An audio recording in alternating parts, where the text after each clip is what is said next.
Shalom Bapak Ibu, Saudara-saudara, anggota Jemaat GKI Muara Karang. Kembali lagi kita berjumpa di dalam rangkaian Pualam.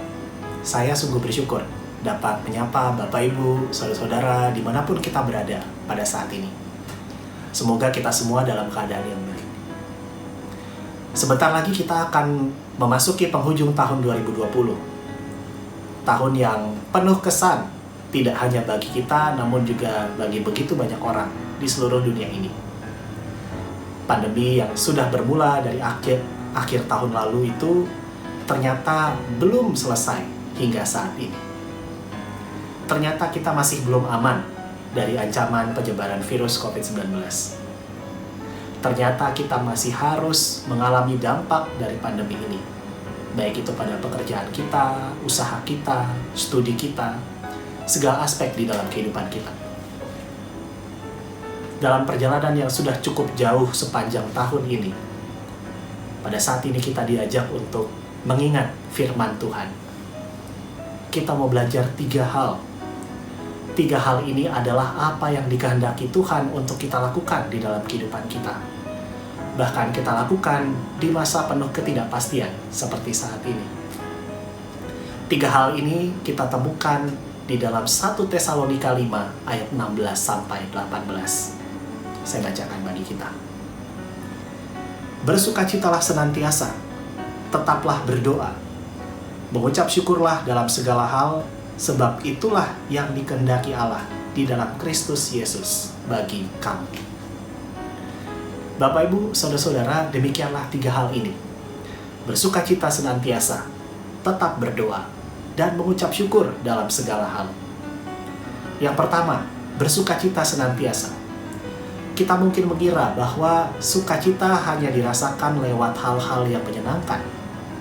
Oleh karena itu, ketika kita sedang merasa tidak bersukacita, kita cenderung mencari hiburan yang dapat menyenangkan kita. Namun, sesungguhnya sukacita tidak seperti itu.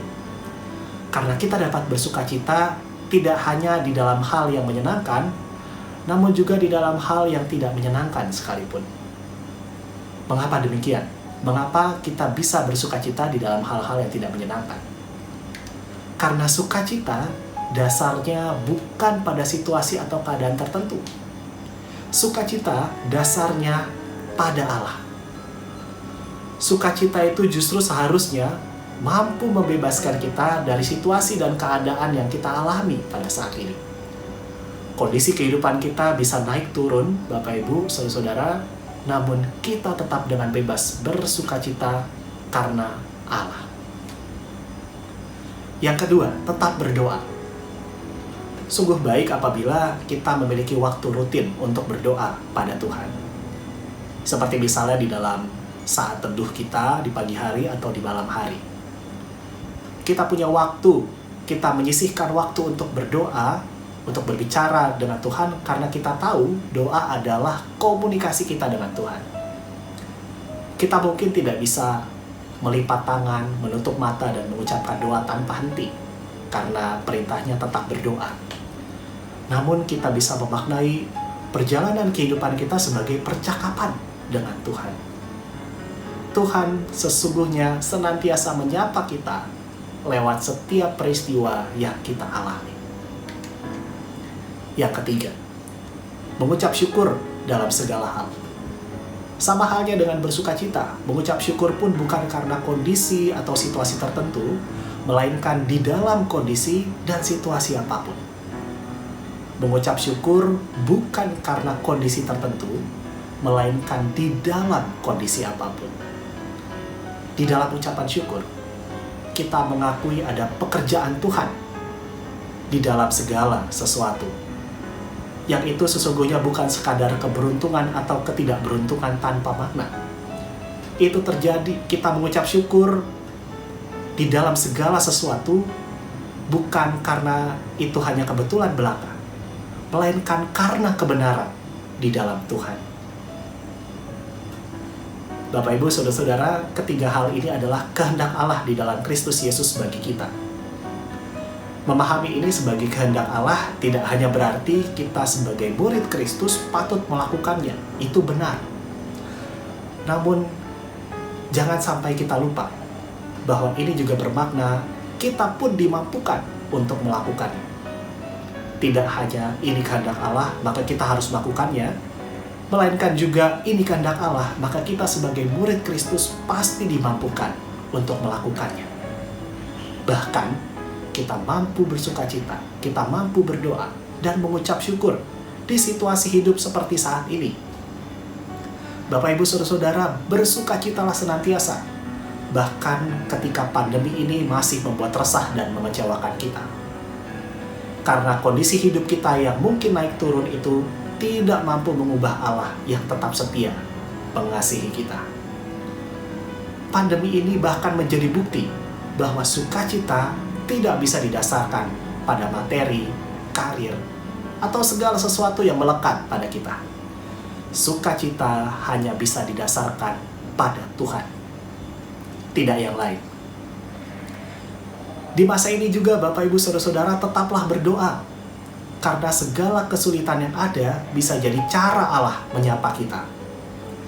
Pandemi ini juga merupakan percakapan yang baik antara kita dengan Allah, yang membawa kita pada pertumbuhan wawasan dan iman. Bapak, Ibu, Saudara-saudara, pernahkah kita merasakan bahwa peristiwa yang kita alami seperti berbicara sesuatu pada kita?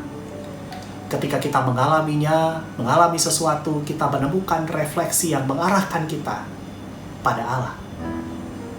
Itulah kehidupan berdoa. Kita mampu berkomunikasi dengan Allah di dalam keseharian kita. Dan mengucap syukurlah dalam masa yang sulit ini, Bapak, Ibu, Saudara-saudara. Bagaimana caranya mengucap syukur setelah serentetan kesusahan yang kita alami? Setelah pekerjaan kita terancam, setelah usaha kita terancam, segala sesuatu yang kita miliki terancam, bahkan hidup kita pun terancam. Mengucap syukurlah pada Tuhan karena ada Tuhan. Di dalam anugerah Tuhan kita dimampukan untuk bertahan hingga saat ini. Dan tidak hanya itu saja, kita dipersiapkan untuk menyongsong anugerah di masa mendatang. Kita tentu tidak tahu ke depan kehidupan kita seperti apa. Esok, minggu depan, kita tidak tahu seperti apa. Namun ingatlah, Tuhan turut bekerja di dalam segala sesuatu. Oleh karena itu, mengucap syukurlah di masa sulit ini, karena Tuhan ada. Mari, Bapak, Ibu, Saudara-saudara, di dalam anugerah Tuhan, kita bersukacita, kita tetap berdoa, dan kita mengucap syukur pada Allah. Tuhan memberkati kita.